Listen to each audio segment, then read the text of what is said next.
Grown Folks Cruise. I'm with the British Collective, and this is the Red Table Diaries, but it's not. We just gonna have we're gonna sit down. We're gonna have a chat with these guys. These guys, I mean, I'm in here with royalty for real. I mean, these guys, every one of them has a career that spans many years, many hits, many fans, and it's just a great thing to be here in the company of all of this talent. Now, me and Junior, we've had a long conversation. If you remember, a few years ago, me and Junior, we first started talking when the British Collective got themselves together. We went and had some tea, and he gave me the lowdown in the background on everything that was jumping off. I've interviewed Omar before. We've gone to his studio, had chats with him. Probably on more than one occasion, we probably had me. Sure. Donnie is like Batman to me. I can't never seem to catch him. He's always in there doing something. And no, we haven't done anything yet, but we're going to do something too. So guys, y'all here, y'all got your residency at Boisedale's. That's where we are, Boisedale Canary Wharf.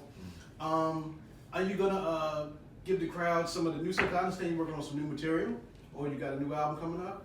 At least you released one song. Well, we released a new song. We're still working the old album. Okay. We're still working the old album. Cool.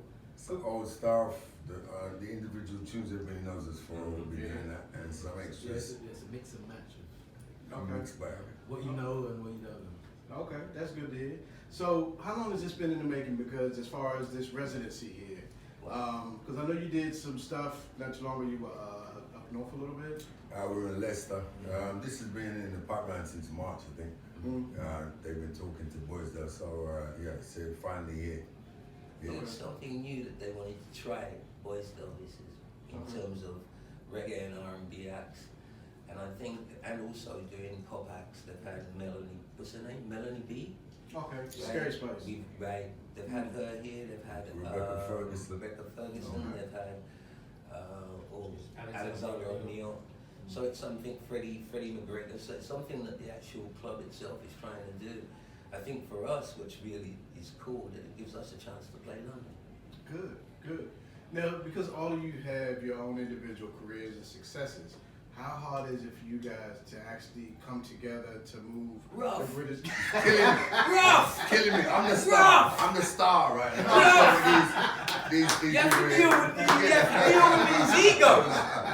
Rough! Rough! Too much. You get a man like me now who's really calm and it's just the egos. Joking aside, one thing I've said about when we all get to sing together, it's kind of how we just kind of fit like, you know, when you put on a glove and everybody just fits in the right space. We somehow managed to do that. We blend together really well. So it's a really nice space to be in, definitely. Good.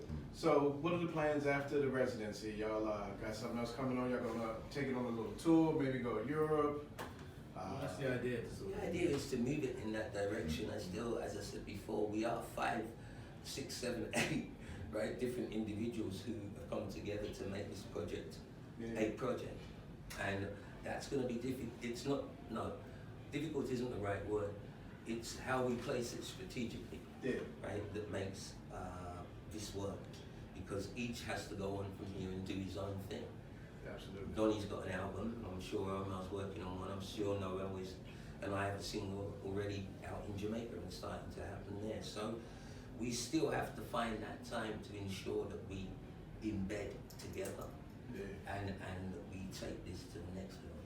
Good. One thing I do want to say about the songs that you guys have been putting out together, it's always got a positive feel, positive vibe, positive message, and I think that's, it seems like that's something that you guys consciously do, rather than trying to just put out something that's, I guess, hot at the moment, some phrase or something like that. It's more like you want to be true to the legends that you are and put out legendary music rather than just trying to get on the wave and ride it out. When we started, I remember Noel ringing me and saying to me, we should get an American producer, and I said, why? We've produced Writers, not producers. Producers, well, writers. Right, you see what I'm saying? Let's not You're to fight, just letting you know what I said to you, because I know what I said. I said producers, I said writers. Writers, right? So I turned and I said, what for? Because we've all written songs that have become huge hits. Why do we need to keep going outside of ourselves to try and enhance it to go where? And to suit who? So when we all got to that point where we realized that, like, you know what, we can write this, we can produce this, we can do this, and because where we're coming from, it will work because it's got our vibe. It's English. It's not being interpreted in any other way. Yeah.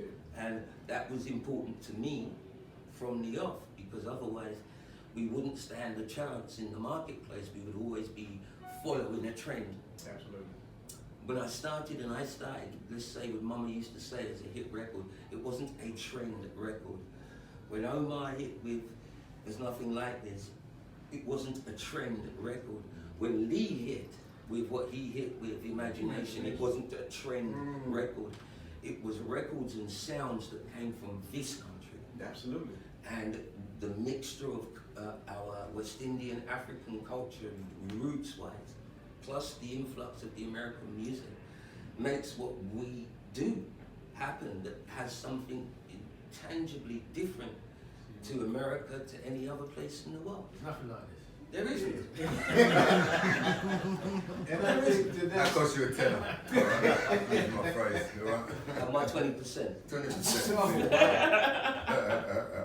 so I think that's what's attractive about it as far as your American popularity is, because it is different in America.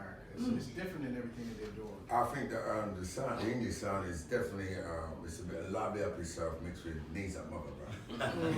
Simple as that, you know what I mean? You can only get that, that's a thing which is peculiar to England.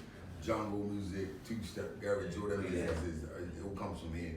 And we're all like products of that environment, and it's in the music. Okay, cool. So we all know you guys can get funky, you can throw down and make dance records.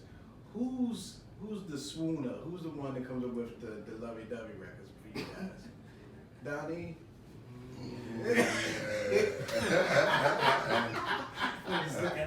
Is he loving? The sexiest tune on there is the Take Your Time. Take Your It's Time. taking time. Oh, that's a that's crop true. tune. Yeah, that definitely So, was off the wallpaper. yeah. The wallpaper. In this scenario, Upstairs in the it's dark room. that's no, yeah. That's a rub-off, yeah, that's That's true. the movement. Yeah, Rub-off, that's man. a rub-off. Hey, look, guys, I want to say thank you for giving me some time to come in here and interrupt before y'all go on stage and do your thing. I really appreciate it. And as always, it's going to be much success. It's a no-brainer, really.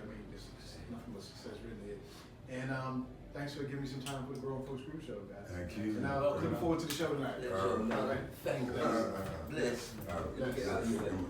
Yes, sir. Let's do this, man. Thank you. Thank you. All right, guys. Peace.